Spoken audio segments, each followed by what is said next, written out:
Hey anatomy friends, welcome to a series of videos on the eye. In focusing on the eye, pun intended, there are 4 cranial nerves that are going to be involved. The first, cranial nerve number 2, is going to be in charge of the actual delivery of the vision information to the brain, whereas cranial nerves 3, 4, and 6 are going to be how we move the eyeball around to be able to track the item that we are looking for.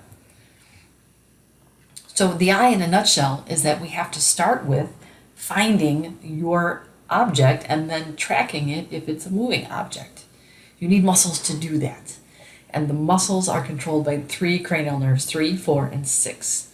3 is oculomotor, 4 is trochlear, and 6 is abducens. Once you have your object identified, the light that bounces off that object is going to pass through your eyeball to the back of the eyeball to a layer called the retina. And what you can see about the object here, the stop sign that you're looking at, the light bounces off, enters the eye, gets flipped in the back of the eye, and then that signal has to go somewhere.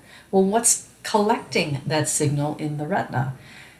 There are a series of what's called photoreceptors. The photoreceptors are called rods and cones.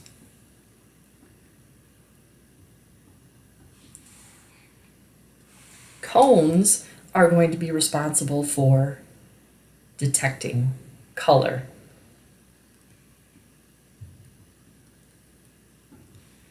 Whereas rods are more responsible for just general shapes. Cones, not only are they detecting color, but they're also going to give you that more fine resolution, the clarity of that object. Once that information, or once the light is absorbed and triggers these rods and cones, a signal, an action potential,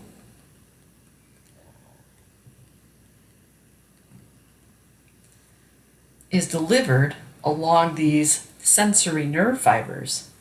And where these sensory nerve fibers go is they are heading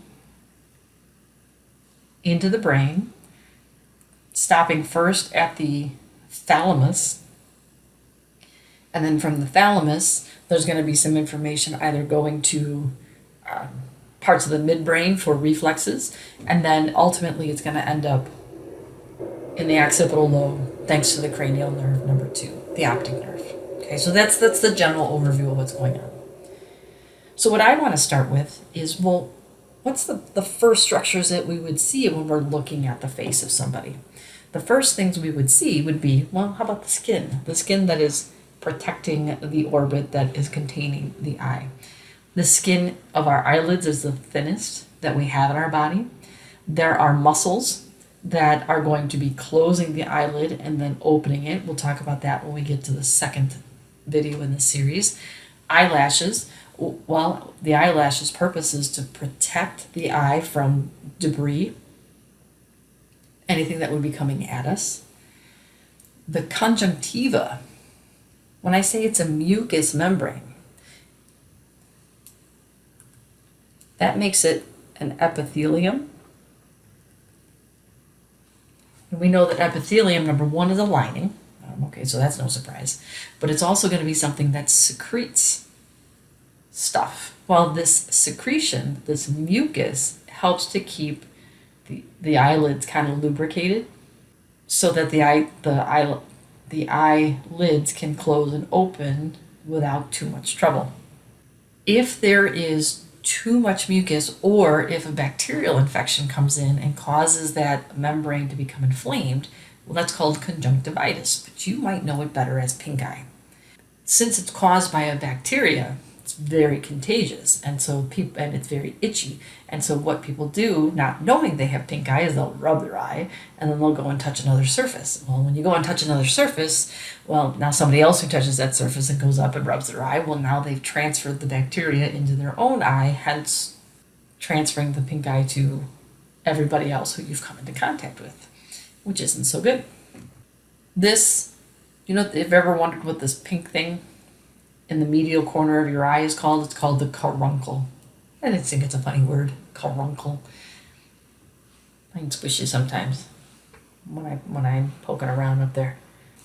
Looking at what's called the lacrimal apparatus. Yes, you have your conjunctiva that's going to line your eye, and actually when I say it lines the eye, it's the deep side of the eyelid has the conjunctiva, but also the white part of your eye up to the cornea is going to have a thin membrane as well.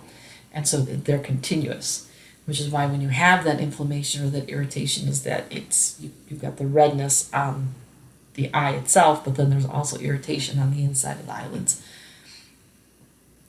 But when we look at the lacrimal apparatus, the first big thing is you've got the lacrimal gland,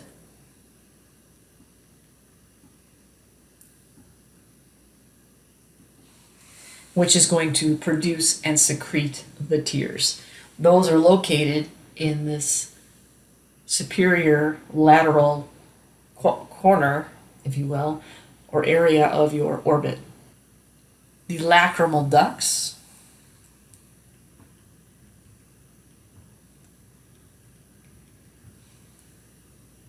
which are here, are going to, when I change colors so we can see them, they are going to connect to the deep surface of the eyelid to release the tears in this upper area. And then as you blink, you actually deliver the tears towards the medial margin of your eye. And what we have are these two connectors here and here called canaliculi. Oh, we've heard that word before. Yes, little baby canals. Yes. And then we have this lacrimal sac and something called the nasolacrimal duct. What the nasolacrimal duct does, look at its name, naso means nose, lacrimal is going to be up in this bone here, but this duct, nasolacrimal duct,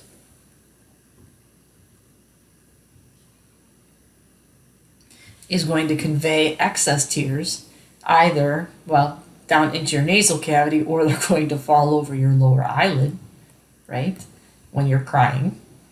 Maybe a lot while in my class, but excess tears are going to go down your nasolacrimal duct, which is why your nose runs when you cry.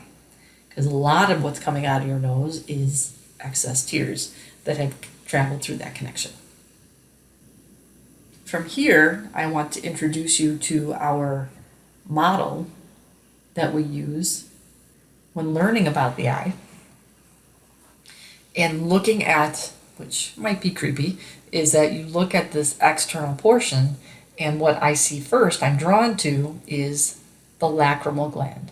The lacrimal gland is going to be on the lateral side of the eye. So that's going to help me with perspective as to which side of the eye is this. In this model, I see this bony structure. Well, this is going to be the nasal cavity. So which kind of eye is this? This would be a left eye. Here's our lacrimal gland, and then you see these green lacrimal ducts that are going to deliver the tears to the inside of the eyelid. And you can kind of see that when I flip this around. There's the lacrimal gland, and then you can see the green ducts, lacrimal ducts, that are connecting it to the inside of the eyelid. As those tears are moved medially, here we've got my caruncle, right? And then these green tubes coming out from the medial corner of the eye, that's going to be the canaliculi. Turning my model, we're going to see the lacrimal sac, and then the nasolacrimal duct is what's going to continue all the way down. When we need to identify the lacrimal bone in a skull, you're going to see an opening in that bone, and that's going to be for the nasolacrimal canal. So it's easier to identify where that lacrimal bone was. Okay? That's it for this first video in the series of eye. Stay tuned for the muscles that move the eye. Thanks for watching.